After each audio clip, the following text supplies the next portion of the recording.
Panduan ibadah online. Persiapkan hati untuk beribadah di hadapan Tuhan. Jangan sambil tiduran ya.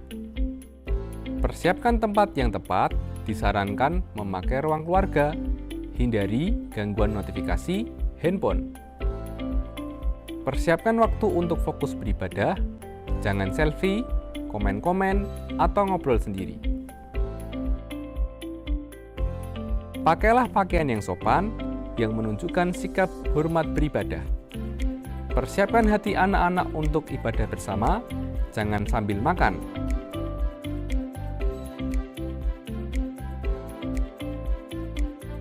Selamat beribadah.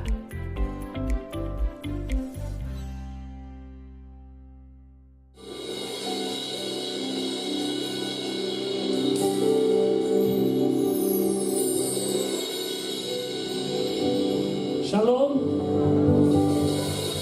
Bagaimana kabar Anda hari ini? Luar biasa ya.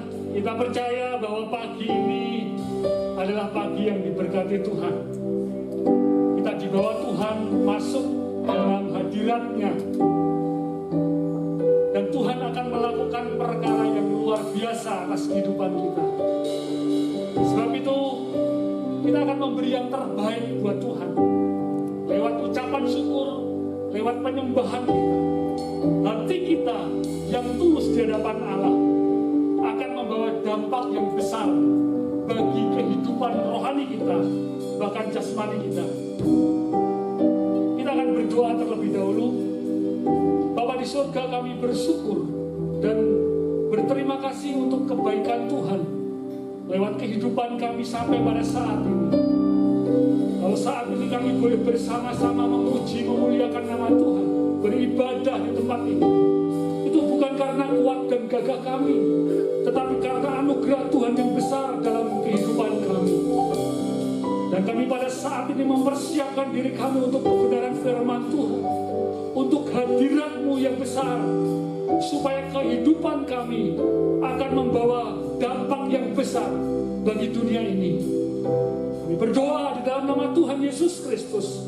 Setiap kekuatan jahat, kuasa jahat, roh jahat, dalam bentuk apapun yang mencoba mengganggu kami, patahkan semua dalam nama Yesus Kristus. Kami percaya gereja kami disertai, dilindungi Tuhan, dijaga para malaikat. Bersama-sama untuk kami boleh menaikkan puji-pujian dan penyembahan. Di dalam nama Tuhan Yesus Kristus, semua yang siap memuji Tuhan berkata, amin. Haleluya. Kau terbesar dan mulia, ajaib semua perbuatanmu. Kau terbesar dan mulia, biarlah semua memuji. Mari katakan sama-sama, kau terbesar. Kau terbesar dan mulia, ajaib semua perbuatanmu. Kau terbesar dan mulia, biarlah semua memuji. Haleluya. Kita akan mengagukan nama Tuhan dengan segenap hati kita. Kita pujikan Dia karena Dia Allah yang luar biasa.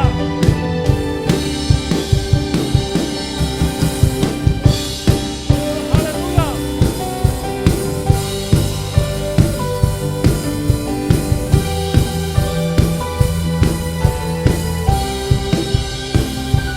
Segenap hati aku memuji, segenap jiwa aku bernyanyi, karena Roh-Mu ada dalamku. Tuhan, ku angkat tanganku memuji, ku angkat suara dan bernyanyi, karena Roh-Mu ada dalamku. Tuhan, mari menarik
di atasku.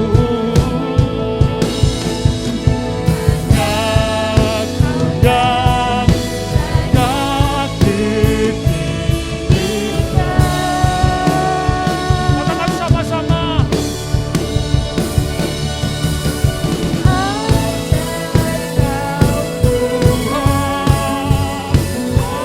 Tuhan berkata,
Dia.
Menyelesaikan segala sesuatu yang pada saat ini sedang kami kumpul.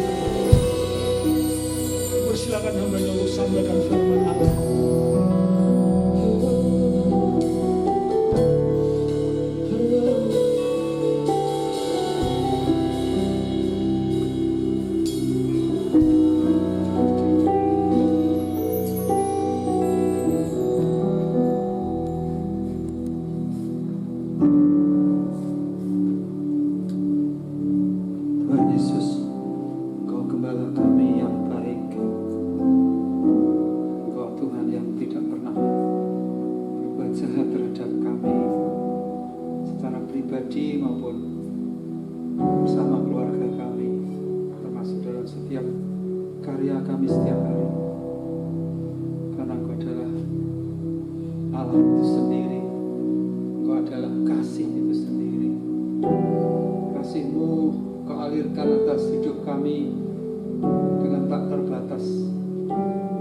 Kasih-Mu itu yang menerima kami apa adanya.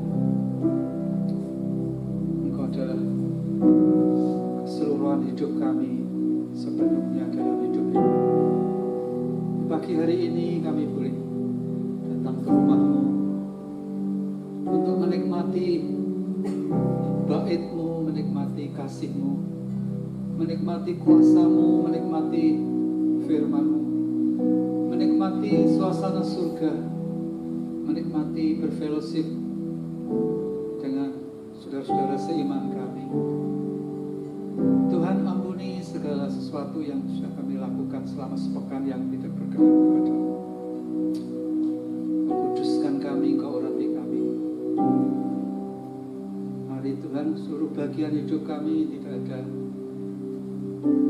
kuasa-kuasa lain atau dosa yang menempel, termasuk kami siap memberi tumpangan kepada semua orang, memelihara kasih persaudaraan, tidak lagi menyimpan kepahitan, dendam, amarah dan lain sebagainya, karena Guru kami, Tuhan kami, Allah kami mengampuni semua orang yang telah berbuat jahat kepada guru kami pada saat disalibkan di Golgota seperti pujian tadi.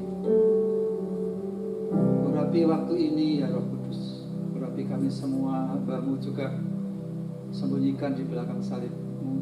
Berikan pengurapan yang khusus Bapa untuk menyampaikan firman pengajaran kepada kami semua. Kami akan duduk diam, memasang kedua telinga kami, membuka hati kami untuk firman-Mu. Berikan kami hal-hal yang baru tentang firman-Mu, menu-menu yang baru, seperti buah yang segar juga dalam hidup kami. Amin. Kami bebaskan semua manusia lama kami atau apa yang serupa dengan dunia dari hidup kami. Semuanya kami tolak dari hidup kami. Datang kepadamu sebagai orang yang telah Kau benarkan, yang sudah Kau panggil, Kau pilih menjadi gerejamu, menjadi anak-anak-Mu yang kekasih. Yehova Shalom menolong kami untuk firman Tuhan pagi ini. Dalam nama Yesus kami bersyukur dan berdoa. Amin. Silakan duduk. Shalom Bapak Ibu. Shalom. Pak Gembala ada di Bandung, tidak bisa bersama-sama dengan kita pagi ini. Teman-teman atau Bapak Ibu yang beberapa bulan yang lalu, bulan Mei ada salah, seharusnya mau baptis tidak jadi karena waktu itu suasana di Kudus COVID-nya luar biasa, rumah sakit penuh, dan waktu itu diputuskan tidak jadi ada baptisan air. Nanti baru dilaksanakan awal November ya Bapak Ibu, adik-adik semua. Ya, tetap kita melaksanakan protokol nanti, yang misalnya bersama dengan keluarga ya harus manut caranya, jangan melumpuk nanti karena tempatnya baptisan itu sempit ya, apalagi yang baptisan ini kan kurang lebih 15 orang ya, nanti supaya dengar ada keluarga-keluarga yang ingin menyaksikan, ikut bergembira, berbahagia pada hari itu ya, supaya nanti bisa diatur. Nanti bagiannya Mas Sena sama Genovi yang akan mengatur semuanya. Itu yang saya sampaikan. Jadi minggu pertama setelah kebaktian kedua Zaman Kudus selesai, lalu sama-sama ke belakang untuk menikmati lawatan Tuhan dalam acara baptisan air atau baptisan selam. Juga yang tidak kalah pentingnya, tiap Senin di sini jam 9 sudah, dan pagi sudah beberapa kali diadakan lomba pujian. Silakan Bapak Ibu hadir, berdoa untuk gereja, berdoa untuk kota, untuk bangsa. Itu sebagai awal untuk renungan pada pagi hari ini. Saya memberikan sebuah tema, yaitu ketika Tuhan Yesus berkenan kepada seseorang, atau ketika Tuhan Yesus Kristus berkenan kepada sebuah keluarga atau sebuah gereja. Yang berkenannya Tuhan Yesus itu akan memimpin kita nanti sampai akhirnya kita semuanya menjadi mempelai cantiknya. Ya, seperti ibadah seperti ini kita sedang didandani, diperbarui dari hari ke hari. Ya, mungkin masih ada sifat-sifat buruk di dalam kehidupan kita, didandani, dibersihkan. Yohanes 15 ayat 3 berkata, saat kita mendengarkan firman Tuhan, kita dibersihkan. Kalau kita ini dikatakan kurang berbuah, dibersihkan. Kalau tidak berbuah, dipotong. Sakit. Tapi maksud Bapa dalam Yohanes 15 dikatakan supaya lebih banyak berbuah lagi. Jadi sambut kehadiran Tuhan, khususnya dalam hal ini tentang firman yang akan disampaikan. Ya, kalau Yesus sudah berkenan kepada seseorang, kepada sebuah keluarga atau sebuah komunitas di lingkungan gereja seperti ini. Jadi kita harus bertumbuh. Ya, bahasanya Tuhan Yesus itu, bahasanya firman Tuhan itu semakin serupa dengan gambarnya. Yesus berkata pada murid-muridnya, hendaklah kamu sempurna seperti Bapamu yang di surga itu sempurna. Ya, jadi kita jangan mandek hanya di sini. Ya, tentang watak, tentang integritas, terus diperbarui. Yang bisa untuk tanda itu 9 buah roh itu izinkan untuk mengalir. Kalau bisa semuanya. Termasuk ada yang bilang paling sulit itu menguasai diri. Masih mudah. marah, masih mudah emosi. Ya, itu kita harus masuk lebih dalam lagi kepada kebenaran firman Tuhan. Beberapa contoh akan kita ikuti pada pagi hari ini. Kita mulai bagaimana Tuhan Yesus itu berkenan kepada seseorang, apalagi nanti yang mau baptisan air. Wah, bebas aku baptis sendiri surat baptisan, jangan begitu. Tidak di situ, tidak boleh mandek di situ, tapi terus bertumbuh dari waktu ke waktu. Apalagi terlibat pelayanan. Hari ini juga ada yang baru masuk pelayanan yang pertama kali sebagai singer, ya toh? Tambah lagi generasi penerus gereja ini. Indah sekali. Kita mulai dari Injil Lukas pasal 19 ayat 1 sampai 10. Yaitu tentang satu pribadi yang namanya Sakius. Lukas 19 ayat 1 sampai 10. Saya mulai, demikianlah firman Tuhan. Sakius. Yesus masuk ke kota Yeriko dan berjalan terus melintasi kota itu. Jadi pada orang ini, Yesus itu sangat serius. Masuk kota Yeriko dan berjalan terus. Ya, luar biasa ini. Cintanya Yesus bergelora, terus membuat dia berjalan. Pada siapa? Mau ketemu siapa? Itu terus cintanya Yesus itu bergelora atas kita. Di situ ada seorang bernama Sakius, kepala pemungut cukai, dan ia seorang yang kaya. Sakius berusaha untuk melihat orang apakah Yesus itu. Tetapi ia tidak berhasil karena orang banyak, sebab badannya pendek. Tapi sekalipun pendek, dia cerdik. Ya, dia tidak mau terpuruk dengan pendeknya tubuh. Waktu dia mendengar tentang Tuhan Yesus, dia berusaha untuk ketemu dia. Maka berlarilah Sakius mendahului orang banyak, lalu memanjat pohon ara untuk melihat Yesus yang akan lewat di situ. Ketika Yesus sampai ke tempat itu, ia melihat ke atas dan berkata, "Sakius, segeralah turun, sebab hari ini aku harus menumpang di rumah. Aku Yesus harus menumpang di rumahmu." Hari ini, besok aku sudah tidak di situ lagi. Tapi hari ini, hari yang dimaksudkan pada cerita ini. Lalu Sakius segera turun dan menerima Yesus dengan sukacita. Tetapi semua orang yang melihat hal itu bersungut-sungut. Katanya, ia menumpang di rumah orang berdosa. Kalau disimpulkan untuk kita peristiwa ini, dalam pertumbuhan rohani kita ini banyak yang akan menjadi penghalang-penghalang untuk kita bertumbuh secara rohani. Tidak usah rajin-rajin ke gereja, tidak usah datang tatap muka, dan lain sebagainya. Kan banyak penghalang-penghalang. Tapi di sini Sakius sudah tetap mencari kebenaran yang selama ini hanya dia dengar. Saya ulangi lagi, tapi semua orang yang melihat hal itu bersungut-sungut, katanya, ia menumpang di rumah orang berdosa. Tetapi Sakius berdiri dan berkata kepada Tuhan, "Tuhan, setengah dari milikku akan kuberikan kepada orang miskin. Dan sekiranya ada sesuatu yang kuperas dari seseorang, akan kukembalikan 4 kali lipat." Biasa ya, setengah kekayaannya diberikan pada orang miskin. Ya, orang-orang yang pernah dirugikan dikembalikan 4 kali lipat. Kata Yesus kepadanya, "Hari ini telah terjadi keselamatan kepada rumah ini, karena orang ini pun anak Abraham. Sebab anak manusia datang untuk mencari dan menyelamatkan yang hilang." Ya, ternyata Sakius ini termasuk bilangan yang terhilang.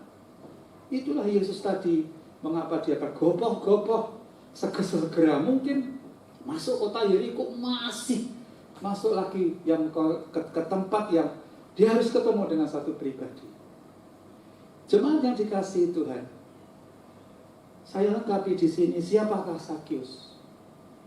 Tadi sudah kita baca, sekalipun ia termasuk golongan orang kaya, tetapi masyarakat luas berkata bahwa ia ternyata termasuk golongan orang kaya yang berdosa.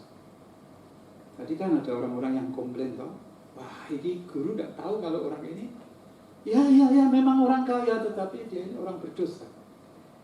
Kok di mau-maunya guru ini berkunjung ke sini, malah berkata harus lagi untuk hari ini menumpang di rumah Sakyus. Apa yang terjadi dalam kehidupan Sakyus? Sakyus itu ternyata satu pribadi yang egosentris. Semuanya itu dia. Ya, apapun pokoknya, dia. Ya, mungkin kalau gambarannya hakim yang tidak lalin, hakim yang lalin. Waktu Yesus bercerita tentang supaya doa kita tidak pernah berhenti. Hakim yang jahat. Tapi di sini egosentris. Pokoknya aku. Buktinya apa? Dia tertutup dengan orang-orang miskin. Diberkati sebetulnya untuk memberkati orang lain. Ya, Bapak Ibu, saya sebagai hamba Tuhan di sini dan saya dapat tempat duduk di kantor gereja, itu sering dapat WA dari wakil-wakil perusahaan. Ya, salah satunya sebuah perusahaan yang tanya pada saya, Pak Dono, adakah warga gereja yang membutuhkan bantuan untuk karena kena dampak sembako, dampak pandemi, kami akan membagi sembako. Tolong Pak Dono disiapkan orang-orangnya. Lalu saya serahkan kepada bagian kantor, jangan tak kelewatan ya, semua boleh mendapatkan, karena ini memang ini kan kalau seseorang memberkati itu kalau tidak digerakkan Roh Kudus tidak mungkin. Dan itu terus berjalan 3 bulan sekali, 2 bulan sekali dari masuk dari perusahaan ini. Makanya begitu berkat itu datang, saya ngomong sama teman kantor, cepat, jangan ada yang tertinggal di pos, segera dibagikan, sampaikan kepada yang bersangkutan, itu berkat. Artinya di sana di perusahaan itu ada orang-orang yang hatinya itu tidak tertutup untuk orang miskin. Tahu banyak yang kena dampak PHK, karena dampak dari PHK ini kan banyak yang dampak dari pandemi ini, banyak yang kena PHK. Dan itu dibantu, dan mereka sangat bergirang dan mereka sangat bersuka cita, dan jemaat juga merasakan. Itu terus saya perhatikan tuh 3 bulan, 6 bulan begitu, sehingga tanpa terasakan hampir 2 tahun. Dan ada lagi satu keluarga. Ya, puji Tuhan, Sakyus tidak begitu, Sakyus tertutup. Aku bisa kayak begini kan, ini kan karena jerih lelahku, hasil karyaku. Aku dari dulu ya miskin, aku bisa sugih kayak begini kan usahaku. Ya, bukan Tuhan, aku udah punya Tuhan, aku ini kan. Ada yang bilang begini loh, orang tuh saking kayanya tuh bilang begini, maaf ya, ini loh, air liurku saja tak tumpahkan saja jadi uang. Tapi kalau untuk orang miskin, sorry katanya. Sakyus itu sampai orang-orang tuh bilang, iya kaya, tapi dia itu tidak peduli dengan orang miskin. Makanya tadi saya katakan dia itu egosentris. Dalam bekerja juga dia suka meras, banyak merugikan, banyak orang, wah kalau itu yang megang masalah kita, wah mesti kita habis banyak. Itu bicara tentang egosentris. Bapak Ibu, waktu kita bermasyarakat jangan seperti itu. Dikenallah kita sebagai orang yang murah hati. Khotbah yang minggu kemarin itu murah hati, perbuatan baik kan tidak harus dari uang, dari perkataan, buah pikiran, bisa uang dan lain sebagainya. Dan itu menyentuh kehidupan orang lain. Sakyus ini sama sekali tertutup. Tapi begitu ketemu Tuhan Yesus, perhatikan, Yesus hanya berkata apa tadi di sini? Hanya diundang Yesus begini. Ketika Yesus sampai ke tempat itu, ia melihat ke atas dan berkata, Sakyus, segeralah turun, sebab hari ini aku harus menumpang di rumahmu. Hari ini saja aku akan menumpang di rumahmu, Sakyus. Hari ini loh, Yesus itu tinggal di keluarga kita, itu ditinggal hidup saya itu jadi Kristen tuh 40 tahun loh, kurang dari sisi dari sisi usia rohani. Ini tuh baru hari ini, baru berapa jam, baru mungkin bagian dapur baru masak ya. Di sana kan biasa dimasakkan. Kan ini Zakius ini kan dadaan mendengar berita bahwa Tuhan Yesus mau mampir ke rumahnya. Wah, ini kan untuk menjamu ini seperti pada waktu Abraham menjamu 3 tamu itu kan cukup memakan waktu. Ya, ini juga dadaan ini Zakius belum sempat ngomong sama keluarga, tapi ada kabar ini Yesus mau mampir, cepat bagian dapur beres. Tetapi Alkitab menulis selama beberapa jam atau beberapa waktu berjalan itu, ketika Yesus itu boleh mampir 1 hari saja di rumah Zakius. Ingat, perhatikan ya, kita sudah lama ikut Tuhan Yesus. Ini 1 hari saja terjadi sebuah perubahan hidup yang luar biasa. Apa tadi? Dia berkata, semula matanya ini tertutup dan sinis terhadap orang miskin. Tahu-tahu tuh selubung ini terkoyak dan dia bisa melihat, waduh, selama ini aku menyakiti hati mereka. Selama ini aku terus begini, atau aku buat apa mereka? Wah, aku ini bersalah. Aku tahu bahwa semuanya ini Tuhan yang memberi. Kenapa aku begini, aku rakus begini? Sebab keserakahan itu sama dengan persembahan penyembahan berhala. Lalu dia berkata waktu dituduh, orang berdosa, sugih ya sugih, tapi hatinya miskin. Lalu dia berdiri, Bapak Ibu, teman-teman yang dikasih Tuhan, dia berdiri, dia berkata, Tuhan, dia berkata dengan suara keras. Sungguh dia berdiri, dia berkata, Tuhan, itu saya yang dulu, tapi hari ini aku ketemu dengan Engkau. Aku berjanji, mulai hari ini, separuh dari kekayaanku akan kuberikan kepada orang miskin.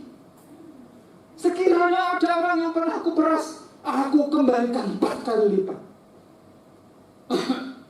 Itu hanya beberapa waktu saja. Kehadiran Yesus dalam seseorang yang bernama Zakius, wow, luar biasa. Bisa mengubah sesuatu yang disebut pelit itu tidak masuk dalam kerajaan Allah, Bapak Ibu. Pelit, kikir itu tidak masuk dalam kerajaan. Waduh, langsung terbuka hatinya. Tuhan, saudara-saudaraku, setengah dari hartaku aku kembalikan, aku berikan pada orang miskin. Yang kuperas, aku kembalikan 4 kali lipat. Saya pernah sharing dengan seorang hamba Tuhan muda, ngomong dengan saya, Pak Dono, iki santai, iki kekayaannya si Zakius ini. Ya saya tidak tahu, tapi dia ngomongnya seperti itu. Itulah wajah, itulah role model, itulah pribadi setelah ketemu dengan yang namanya Yesus, walaupun hanya sebentar. Ya, Bapak Ibu, yang kikir, yang tertutup untuk orang miskin, hatinya menjadi bermurah hati. Maka Tuhan berkata, seperti tadi dia tergopoh-gopoh datang ke tempat itu, dia berkata, apa yang dia katakan, respon Tuhan Yesus. Jadi kalau saya urutkan dari atas ya, Zakius itu dalam perjumpaan sekejap itu, tanpa metode penginjilan, aku terima Engkau sebagai Tuhan dan Juru Selamatku, tidak. Tapi ketika dia menerima Yesus itu, dikatakan di sini dia berkata dengan tulus dan jujur dan mengakui kesalahan dan dosanya. Dia mengalami kelahiran baru ayat 6 dan mengalami kelimpahan sukacita. Baru dia berkata, oh baik Tuhan, itu sukacitanya sudah meluap-luap. Bagaimana dengan kasih mula-mula yang ada pada kita? Ayat 8, ya, orang miskin menjadi dibahagiakan semuanya. Hari itu, setelah hari itu, orang-orang miskin di situ tuh menjadi sukacita semua. Dari Pak Zakius kan, ini kado ini kan, berkat ini kan datang kan dalam bentuk paket-paket ya, parcel-parcel. Dari mana ini kok ada sebesar ini? Belum pernah kami melihat ada paket-paket sebesar ini, sembako lagi. Wah, ada buahnya. Wih, ini buah apa? Aku belum pernah tahu. Ya, bilang ini jangan bicara keras-keras. Dari Zakius. Masa Pak Zakius? Wah, akhirnya kalau itu diperagakan bagus sekali. Di sana juga begitu. Dari Zakius. Dari Pak Zakius, orang jahat itu, masa bisa begitu? Tidak tahu, saya tahu-tahu ini ada tim datang untuk membagi. Wah, orang miskin tidak lagi dilupakan oleh Zakius, tapi orang miskin dibahagiakan mulai hari itu. Karena satu pribadi yang postur tubuhnya tidak tinggi tapi pendek, membuka hati sepenuhnya, menerima Yesus dengan sukacita, dan dia tahu panggilannya. Termasuk orang-orang yang pernah diperas, dikembalikan. Loh, itu dari siapa? Itu dari Pak Zakius. Pak Zakius penjahat itu. Masa bisa? Uangku pernah diambil dia, pernah di waktu itu begini-begini. Tapi kenyataannya suruh mengembalikan. Dia punya catatannya, katanya Bapak termasuk juga. Masa? 4 kali lipat. Dulu hanya, katakanlah dulu itu hanya 500 juta, ini kok sampai 2 miliar. Bagaimana bisa terjadi seperti itu? Wah, ini apakah tidak menjadi kemasyuran, kemuliaan bagi yang di surga? Itulah dampak perjumpaan dengan pribadi seseorang yang namanya Yesus. Itulah kalau Yesus itu sudah berkenan kepada gerejanya. Harapan Tuhan itu untuk kita semua yang sudah lama ketemu Tuhan Yesus.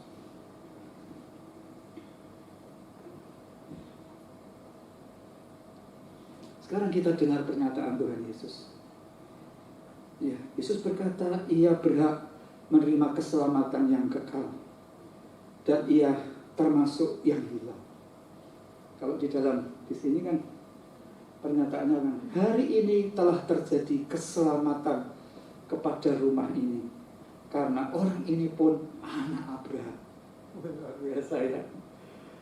Waktu itu kan Allah Bapa ngomongkan kepada Abraham, aku akan memberkati engkau, akan berkati keturunanmu, banyaknya seperti bintang-bintang yang ada di langit, seperti debu atau tanah, ya, seperti pasir di tepi pantai. Itu salah satunya termasuk kita. Salah satunya lagi termasuk Zakius. Dikatakan sebab manusia datang untuk mencari dan menyelamatkan yang hilang. Sekali lagi, tanpa metode penginjilan. Maka kita, Bapak Ibu, hari ini kalau kita bertobat, jangan kita ngilani karya Yesus terhadap seseorang.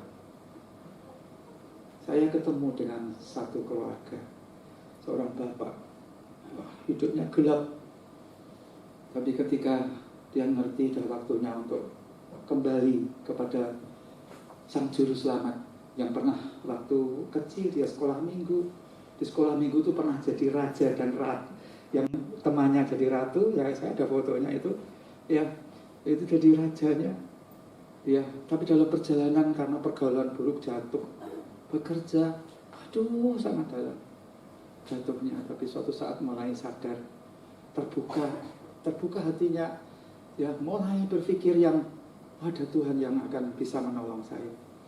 Dan akhirnya saya melihat Tuhan sangat berkenan.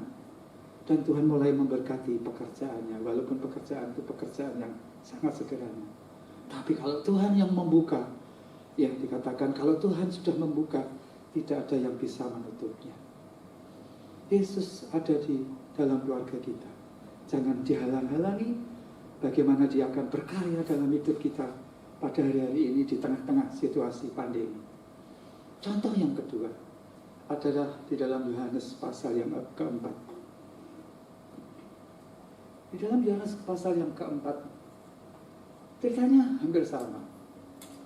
Di mana Tuhan Yesus itu waktu itu masuk ke sebuah daerah yang namanya daerah Sikar, kota Sikar di daerah Samaria. Dia sangat tergopoh-gopoh, sangat tergesa-gesa untuk datang ke tempat itu. Dan karena waktu itu hari jam 12 siang, sebagai manusia 100%, waktu itu dia duduk di tepi, duduk di sebelah perigi atau sumur peninggalan daripada leluhur Israel yang namanya Yakub. Dia duduk di situ, sementara murid-muridnya sedang membeli makanan siang, ya, untuk makan siang bersama. Itu jam 12 tengah hari, siang bolong. Yesus duduk di situ, mungkin begini ya, sebentar-sebentar ini telurnya, keringatnya dibeginikan, ya, sambil menantikan murid-muridnya datang, membawa roti untuk dimakan bersama-sama pada siang hari, untuk makan siang bersama-sama. Tapi dari jauh datanglah seorang wanita yang membawa, kalau sekarang di sini itu galon lah, atau gentong, atau paling enak kok galon ya. Ada yang tulisannya Cleo, Aqua, ada yang tulisannya mineral dan lain sebagainya. Pokoknya semampu kuat wanita itu. Anehnya dia datangnya pada waktu siang hari. Omong punya omong, Tuhan Yesus ngomong, aduh nak, aku butuh air, beri aku minum ya. Gitu. Orang ini langsung bilang, loh, kamu kan orang Yahudi kan tidak akur, tidak rukun dengan kami orang Samaria kan bermusuhan. Mengapa kamu minta itu? Kenapa kamu minta air yang daripadaku? Ya Yesus berkata, kalau kamu minum air yang dari itu, anakku, kamu akan haus lagi. Nah ini lebih dalam lagi, Yesus berkata, kalau kau minum air yang daripadaku, engkau tidak akan haus lagi. Di sini pasal 4 ayat 14 dikatakan, tetapi barang siapa minum air yang akan kuberikan kepadanya, ia tidak akan haus untuk selama-lamanya. Sebaliknya air yang akan kuberikan kepadanya akan menjadi mata air dalam dirinya yang terus-menerus memancar sampai hidup yang kekal. Wanita ini tidak mudah, maksudnya apa ya kok minum air yang dari dia? Apakah engkau nabi toh? Apakah engkau lebih besar daripada nabi-nabi pada zaman perjanjian lama? Kita nak minum, akhirnya ngomongnya mulai masuk kepada masalah kehidupan sehari-hari. Yesus mulai terus terang, untuk minum air yang daripadaku, kamu akan menerima hidup yang kekal. Tetapi untuk menerima hidup yang kekal, tidak semudah itu anakku, harus bertobat. Kamu harus berkata jujur. Ya, undanglah suamimu ke sini. Nah ini Bapak Ibu, ternyata jembatan untuk bagaimana dia berkarya dalam hidup kita.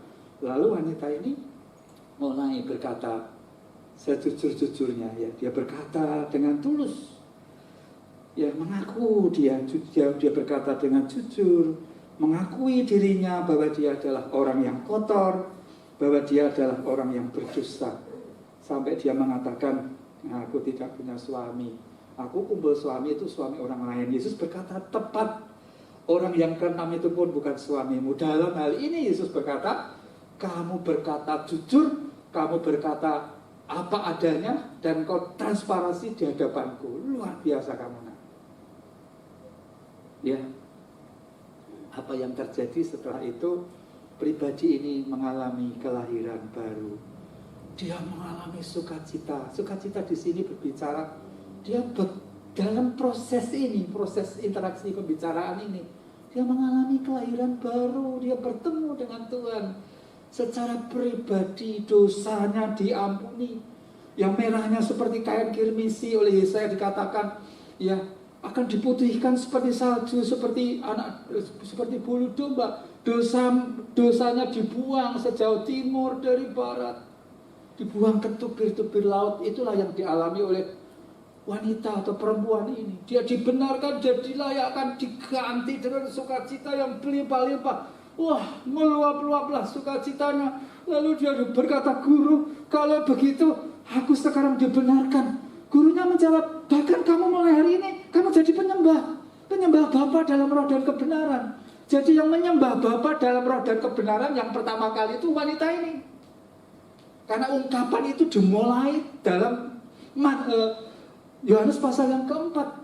Wah, hatinya meluap-luap dengan sukacita. Lalu saking sukacitanya dia ingat, wah, kalau begitu di kampungku banyak orang yang seperti aku, laki-laki juga yang pernah berselingkuh dengan aku, mau tak temui. Aku mau berkata kepada mereka bahwa ada satu pribadi yang berkuasa mengampuni dosa, ada satu pribadi yang bisa membersihkan hidup seseorang dari dosa, dari ikatan-ikatan kuasa kegelapan. Lalu dia bersaksi kepada orang-orang Samaria, orang-orang Sikar, hei, aku ketemu salah satu pribadi yang namanya Yesus. Dia berkenan tinggal dan menerima aku. Aku diangkat sebagai anaknya. Yohanes 1 ayat 12. Diberi kuasa menjadi anak Allah. Ayo percaya kepada dia. Masa kamu orang berdosa kok. Ayo ketemu. Wah, akhirnya hampir seluruh penduduk Sikar Samaria itu berbondong-bondong datang menemui Tuhan Yesus.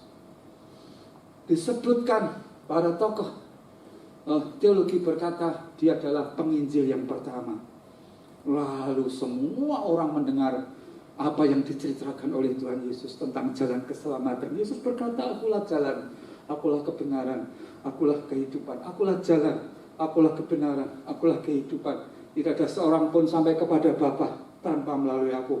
Lalu seluruh orang yang datang itu menjadi percaya gara-gara seorang yang sudah diperkenan untuk ditemuinya.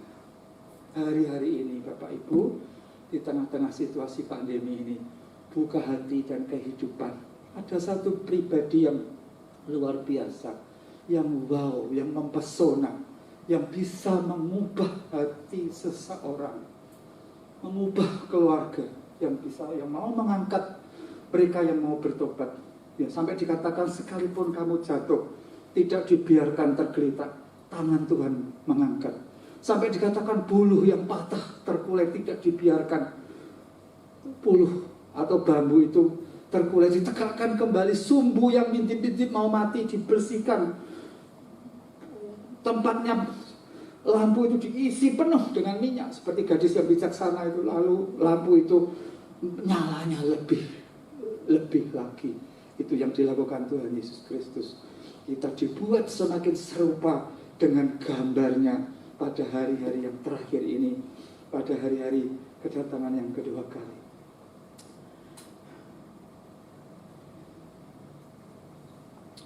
Salah satu pernyataan Tuhan Yesus kepada wanita ini, Yesus berkata kepada murid-muridnya, ladang sudah menguning, siap dituai.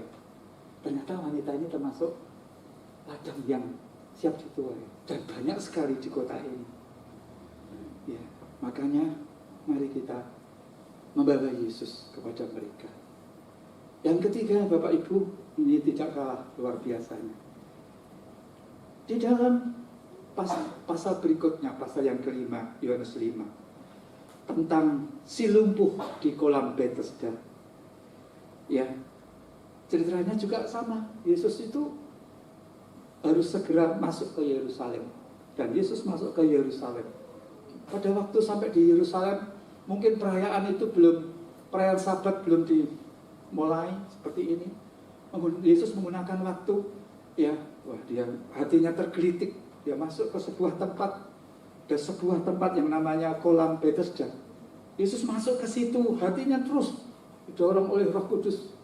Sampai ke tempat itu, dia melihat di bangunan itu ada kamar-kamar, ada serambi-serambi, banyak sekali pasien-pasien di situ.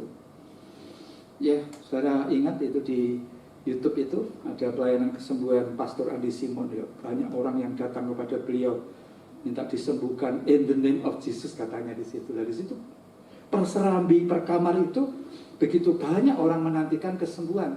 Kesembuhannya bukan karena zaman Tuhan Yesus, kesembuhannya itu terjadi kalau ada suatu saat ada malaikat itu turun menggerakkan air di kolam itu.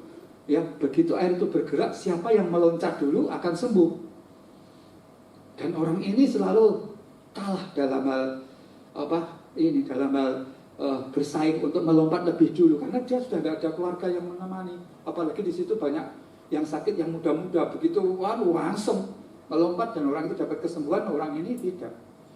Tetapi Yesus itu berkenan datang ke tempat itu. Ya, kita baca bersama-sama ya, ayatnya ini perlu ya, supaya nanti mungkin bisa kita pelajari lagi. Judulnya adalah penyembuhan pada hari Sabat di kolam Bethesda. Sesudah itu ada hari raya orang Yahudi. Dan Yesus berangkat ke Yerusalem. Di Yerusalem, dekat pintu gerbang domba, ada sebuah kolam yang dalam bahasa Ibrani disebut Bethesda. Kalau kita pergi ke Jogja, ada rumah sakit Bethesda di sana. Ada 5 serambinya. Dan di serambi-serambi itu berbaring sejumlah besar orang sakit dan orang-orang buta, orang-orang timpang dan orang-orang lumpuh yang menantikan goncangan air kolam itu. Sebab sewaktu-waktu turun malaikat ke kolam itu dan menggoncangkan air itu, barang siapa yang terdahulu masuk ke dalamnya, sesudah goncangan air itu menjadi sembuh apapun juga penyakitnya. Luar biasa. Ya, di situ ada seorang yang sudah 38 tahun lamanya sakit. Ketika Yesus melihat orang itu berbaring di situ, dan karena ia tahu, Bapak Ibu, dia tahu itu di sini, dari jauh sudah tahu, dan dia tergerak untuk ke situ, bahwa ia telah lama dalam keadaan itu. Berkatalah ia kepadanya, maukah engkau sembuh? Ini undangan Yesus seperti itu, maukah engkau sembuh? Ini luar biasa ya. Jawab orang sakit itu kepadanya, Tuhan, tidak ada orang yang menurunkan aku ke dalam kolam itu apabila airnya mulai guncang. Dan sementara aku menuju ke kolam itu, orang lain sudah turun mendahului aku. Kata Yesus kepadanya, bangunlah, angkatlah tilammu dan berjalanlah. Dan pada saat itu juga sembuhlah orang itu. Lalu ia mengangkat tilamnya dan berjalan. Tetapi hari itu hari Sabat. Ya, Bapak Ibu, luar biasa. Orang ini telah dilawat Tuhan. Sesuai tema kita pada pagi hari ini, ketika Tuhan Yesus Kristus berkenan melawat si lumpuh yang sekian lama 38 tahun menderita. Sebetulnya orang ini, Bapak Ibu, itu sudah hopeless, sudah tidak memiliki masa depan. 38 tahun lumpuh kok. Ya, hidupnya bergantung kepada orang lain. Masa depan itu suram. Kalau kita kan Yeremia 29 berkata, aku mengetahui rancangan-rancangan yang ada padaku mengenai kamu, yaitu hari depan yang penuh pengharapan. Hari depan damai sejahtera, bukan kecelakaan. Kalau ini orang ini betul-betul tidak ada harapan ke depan. Nol, dia nol. Mau mendapat kesembuhan sudah kalah saingan. Tapi Tuhan itu cinta kasihnya itu tidak pernah selesai sampai hari ini dan sampai selama-lamanya. Ya, lalu orang itu dijamah dan mendapatkan kesembuhan. Dia bangkit, tilamnya tentu diangkat, dia bersukacita. Kalau boleh saya gambarkan, sekarang ratapannya diubah menjadi tari-tarian. Dalam kitab Maleakhi dikatakan ia berjingkrak-jingkrak seperti anak lembu lepas kandang. Itu kebebasan orang yang dilawat, dikasihi. Maka yang mau baptis juga sangat berarti kehadiran Yesus dalam hidup kita. Tapi jangan berhenti sampai di situ. Bangun hubungan dengan Dia. Seperti tadi yang di atas saya katakan, maka sifat-sifat buruk kita ini mulai terus dikikis. Tujuannya supaya tadi yang tidak berbuah dipotong, yang berbuah dibersihkan, supaya lebih banyak berbuah lagi. Yang sangat indah, karena pengikut Yesus, orang-orang yang mengalami zaman Tuhan Yesus itu terlalu banyak. Ya, orang itu ditanya oleh orang-orang Farisi, siapa yang menyembuhkan kamu pada hari Sabat ini? Loh, mestinya kan ya senang ya. Orang ini tidak memiliki masa depan, diberi masa depan oleh seseorang, akhirnya bisa bekerja kembali, bisa berkarya, bisa membangun rumah tangga dengan baik. Loh, ada orang yang tidak senang. Siapa ini? Apalagi dia menyembuhkan kamu pada hari Sabat. Orang ini yang menjawab, aku sendiri ya tidak tahu. Waktu itu saya ditanya, maukah kamu sembuh? Ya aku ngomong seperti ini. Lalu saya disembuhkan. Ayo siapa? Kamu mesti bohong, harus memberitahu. Ya tanya keluarganya, mungkin orang tuanya bilang dia sudah besar, sudah bisa menjawab sendiri. Mungkin orang tuanya kan juga tidak tahu ceritanya. Mungkin juga takut kepada orang-orang Farisi, karena orang Farisi, orang-orang ahli Taurat itu sangat berpengaruh. Mereka punya konco pejabat-pejabat pemerintah. Dan akhirnya Bapak Ibu yang sangat mengharukan ini penting sekali untuk kita, ketemulah dia dengan Tuhan Yesus, atau Tuhan Yesus menemui dia lagi. Waktu ketemu, ya Yesus memperkenalkan, sebetulnya akulah yang sudah menyembuhkan engkau. Kalimatnya yang indah apa? Anakku, janganlah engkau berbuat dosa lagi. Seperti waktu Yesus ketemu dengan wanita yang didapati berzina. Semua orang berkata, lempari dengan batu. Tapi Yesus berkata, nak, aku pun tidak menghukum engkau. Pulanglah, tapi jangan berbuat dosa lagi. Tetapi kepada orang ini, Yesus berkata, jangan berbuat dosa lagi, supaya yang buruk, yang lebih buruk tidak terjadi atas engkau. Kalau dalam Matius 7 kan dikatakan waktu roh itu keluar, seorang yang dilepaskan, ya, beberapa hari yang lalu ada seorang ibu mengusulkan saya, Pak Dono, Bu Elin kita anaknya lagi doa pelepasan, gitu, seperti dulu ya. Ya senyum saja, ya karena kadang-kadang kami dibawa untuk mendoakan pelepasan, mendoakan satu keluarga ya bersama teman-teman. Nah, di situ Yesus berkata kalau roh itu keluar, dia itu akan mengembara ke tempat-tempat yang bagaimana dia roh, namanya roh itu dia tuh tidak tinggalnya di punden-punden, enggak, tapi tinggalnya tuh di manusia. Cari tempat enggak ada. Makanya nanti yang baptisan itu jangan begini loh. Aku untuk kan nanti kan paketnya kan mesti Alkitab. Aku untuk Alkitab kok langsung ditaruh di rak gitu toh. Nah, sekarang pakai ini, sudah pakai ini, enggak usah baca Alkitab. Waspada, roh itu keluar dikatakan. Waktu dia keluar itu mengembara. Waktu mengembara tidak mendapatkan tempat, lalu dia kembali menjenguk. Barangkali rumahku yang lama kosong. Betul kosong, begitu kosong apa yang terjadi? Dia mengajak teman-temannya.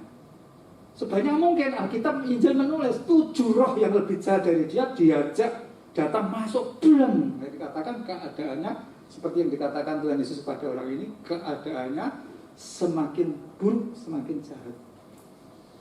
Artinya dalam kalimat ini mengandung arti apa, Bapak Ibu, Saudara sekalian, termasuk untuk Pak Dono, mengandung arti bahwa aku tidak lagi bisa mengembalakan kamu secara langsung. Kamu bersama aku masih bisa mengembalakan kamu. Tapi setelah ini kamu harus, nah itu tadi, membangun hubungan lebih intim, lebih dekat lagi dengan yang menyelamatkan kita. Ya, karena 1 Petrus 2 ayat 9 dikatakan, dulu kami tidak tergembala, sekarang kami tergembala. Nah sekarang kemampuan daripada hamba-hamba Tuhan di sini diakan untuk mengembala jemaat sangat terbatas. Baru-baru ini ada jemaat yang operasi tadi malam. Saya di WA Pak Dono, saya kecelakaan, saya mau dioperasi. Ya, lalu saya menghubungi keluarga, tapi itu aku ketemu tak telepon nggak bisa. Oh iya Pak Dono, aku ngebel dia langsung aja Pak Dono. Sebelum saya mendoakan lewat telepon, biasanya kan pakai video call ini kan bagus ya. Tapi kali itu saya dengar dari adiknya dulu. Adiknya cerita ABCD sampai Z. Saya mudeng ceritanya. Begitu ketemu dia mesti kan mau curhat. Curhatnya mesti akan sama, ayo Pak aku rasa salah, aku diserempet dan sebagainya. Saya bilang, aku harus diceritani adikmu. Yuk langsung masuk doa. Saya itu cuma berkata begini, sekarang terima urapan baru. Cuman itu toh. Kowe miliknya Tuhan Yesus, kowe anak Tuhan, kowe milik Tuhan. Ya salah ya minta ampun lah. Wong kita bisa salah. Yuk minta ampun, ayo terima. Penuh kembali engkau dengan sukacita, penuh kembali dengan Roh Kudus. Wah itu langsung dia, wah dijamah Tuhan. Saya berkata coba banter bikin di ruangan, tambah mungku krungu. Bisa direm, langsung dia bisa direm. Coba mau banter lagi, alon-alon. Akhirnya dia bisa berdoa, Tuhan aku minta ampun, aku begini. Ya besok kamu kalau kamu dari ini nanti nek operasi itu begini, aku tidak boleh mendengar cerita sendiri dari dokternya. Hanya keluarga saya yang boleh mendengar. Saya mikir itu, saya bilang gitu. Yakin lewat doa yang Tuhan sudah urapi kamu kembali, nanti jalannya operasi akan berjalan dengan baik. Tuhan akan memberikan utuh kembali bagian-bagian tubuhmu yang dibetulkan oleh dokter. Karena Yesus sendiri berkata, orang sakit membutuhkan tabib. Sekarang ya dokter-dokter ini Tuhan akan bekerja lewat tindakan medis. Amin, saya tutup. Amin, wis yo. Selesai ya malam ini. Lewati malam ini dengan sukacita. Dan tadi malam sudah operasi dan ada kabar. Dan saya percaya Tuhan sudah merawat dia. Secara manusia terbatas ini hamba Tuhan diakan ini untuk mengunjungi jemaat. Kakak kandung saya opnam di Madurahayu saja, istrinya itu tahu kesehatan. Ya, orang perawat itu usia sudah 70 tahun masih dipakai dokter-dokter di kotanya untuk menemani bagian operasi. Itu saya tuh gelisah sekali. Dulur kandung, kakak nomor 5, saya nomor 12, opnam, mosok aku aja nilai. Saya pulang balik ke Madurahayu, di ruang Maranatha itu saya berdiri di situ. Tulisannya tidak boleh dikunjungi. Kembali lagi saya, ya. Apalagi ini keluarga. Ya, terus saya beberapa hari lagi ke situ lagi. Kakak saya untungnya bilang begini, Om, aku kan tahu kesehatan toh. Nek rumah sakit mulai seperti itu ya sudah. Om Dono doakan dari rumah saja. Jadi titik anak-anak berdoa untuk Pak D, gitu ya sudah. Amin. Mbah Tuhan berdoa dari rumah. Dan ini tadi Yesus tahu bahwa dia tidak akan tergembala lagi, tetapi dia berkata jangan berbuat dosa lagi. Ya, ini penting Bapak Ibu. Jadi takutnya kita itu tidak takut kepada manusia, tapi takut kepada Tuhan. Kalau mau berbuat dosa di sini itu ada alarm yang bicara. Paulus ngomong ada pengurapan yang ngajar kita untuk bertumbuh dalam dewasa. Itu harus kita dengar. Oh, Pak Dono, Pak Roni kok. Wah, misalnya langsung kita merokok, lalu mungkin atau kita mabuk dan sebagainya. Jangan begitu, namanya itu tidak takut kepada Tuhan. Tidak takut, pengertian takut akan Tuhan ini bukan secara fisik ya, rasa hormat kita yang sudah diselamatkan akan kehadirannya yang bersama-sama dengan kita. Penyertaan Sang Immanuel itu yang siap untuk menyertai sampai hidup kekal. Tadi loh, air itu akan mengalir sampai hidup kekal itu harus kita alami. Aku berbaptis, aku merdeka. Aku pelepasan, aku merdeka. Jangan begitu, itu namanya tadi mau diserang kembali atau mau mengalami yang lebih buruk lagi.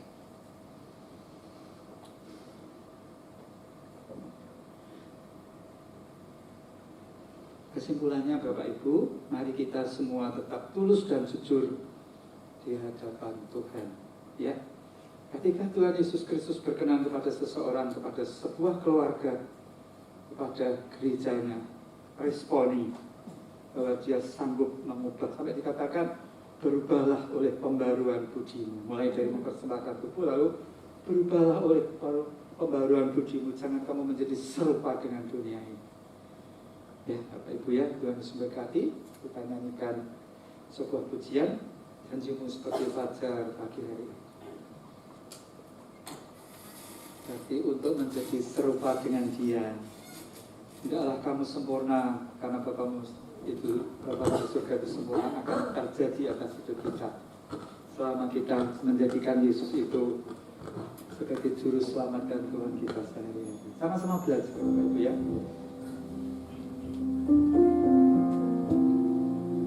Atau ini lagu ini aja, gunakanlah waktumu. Gunakanlah waktumu. Detik-detik dalam detik-detik di dalam hidupmu. Waktu-waktu ini, waktu yang jahat.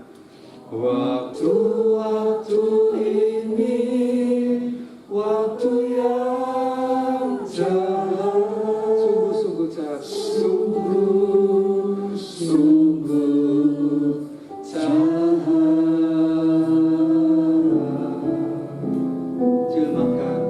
Jelmakan Yesus hidup. Jelmakan Yesus hidup. Yesus hidup di dalam hidupku. Perhatikan, hidup sebagai raja. Hidup sebagai raja dan Tuhanku. Sungguh-sungguh indah, sungguh indah. Mari kita nyanyikan dengan lebih keras lagi. Gunakanlah waktu, detik-detik dalam hidupmu. Detik di dalam hidupmu. Perhatikan, waktu-waktu ini adalah waktu yang jahat. Waktu-waktu ini, waktu yang jahat. Sungguh jahat. Jelmakan Yesus hidup. Yesus hidup di dalam hidupmu. Hidup sebagai raja, hidup sebagai raja dan Tuhanmu. Sungguh-sungguh indah. Bapak Ibu, saya diingatkan sebuah kesaksian. Suatu hari saya menelpon satu keluarga jemaat. Saya berkata, tadi kesaksian saya bukan berarti kami yang hamba Tuhan tidak mau berkunjung ke jemaat. Saya saksikan ini tidak kalah pentingnya. Saya nelpon sebuah keluarga. Saya bilang, bagaimana kabarnya Mama? Mama ini usianya 84 tahun. Nah iya itu Pak Dono. Kenapa? Udah lama dia kangen sekali ke gereja. Katanya udah sepuh, udah boleh ke gereja. Saya bilang, besok minggu pertama berangkat. Pak Gembala sudah bilang, asal di atas 60 tapi sehat, datang.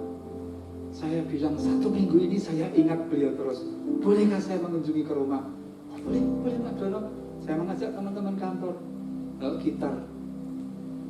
Lalu di sana kami ketemu, wah senang sekali. Kami nyembah Tuhan bersama-sama. Mulai terima urapan baru. Dan dia memang, saya perhatikan dia seorang pendoa. Hatinya berkobar-kobar tuh. Jadi kalau bilang orang tuh yang gereja susahnya bukan main. Akhirnya minggu pertama kemarin datang di sini.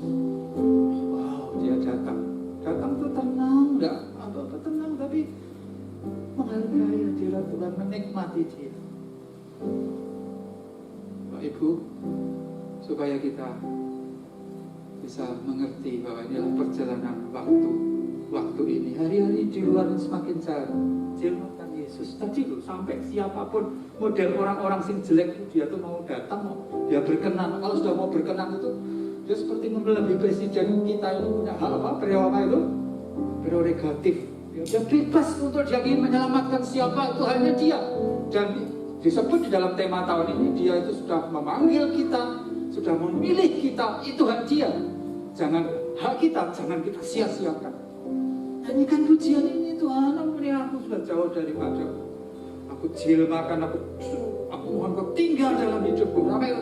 Sampai Wahyu 3:20 berkata, lihat aku berdiri di depan pintu, aku dan mengetuk, barang siapa membukanya, ketuk-ketuk terus tiap pagi, jam 4 pagi dibangunkan, bangun, aku mau berbicara kepadamu. Allah Tuhan, gerimis, Allah Tuhan, aku kesel, aku semalam begini. Dia mengetuk pintu hati kita terus.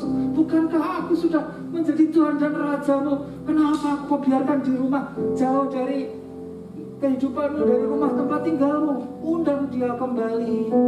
Ya, jelmakan Yesus hidup sebagai Raja dan Tuhanmu, dan seterusnya. Nyanyikan pujian ini, mari kita menyanyikannya dengan bangkit berdiri bersama-sama. Gunakanlah waktumu, detik-detik di dalam hidupmu. Perhatikan ya, nanti kita keluar, itu yang terjadi. Waktu ini, waktu yang sungguh-sungguh jahat, sungguh jahat. Jelmakan Yesus hidup, jelmakan Yesus hidup, Yesus hidup, Yesus hidup di dalam hidupku, dalam hatiku, dalam keluargaku, dalam gereja ini. Hidup sebagai Raja dan Tuhanku, sungguh indah. Sekali lagi, gunakanlah waktumu, gunakanlah waktumu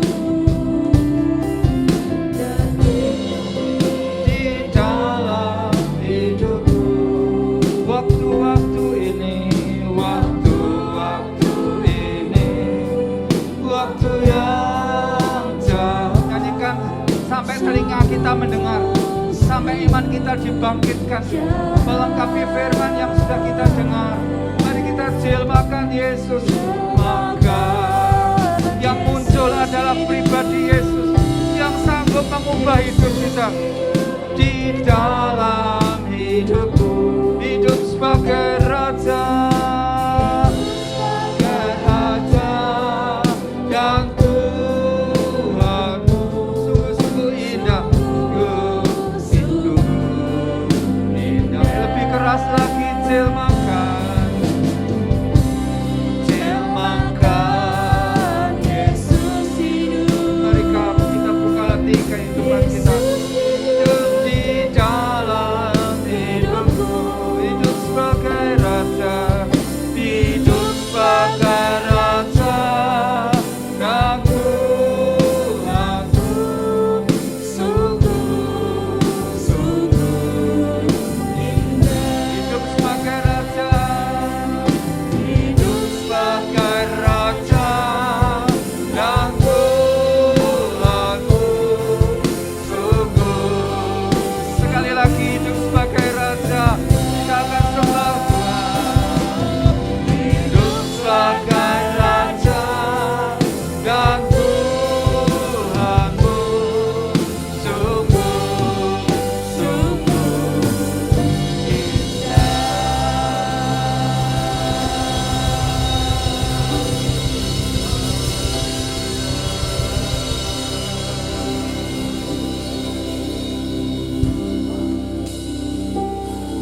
alat untuk melayani firman.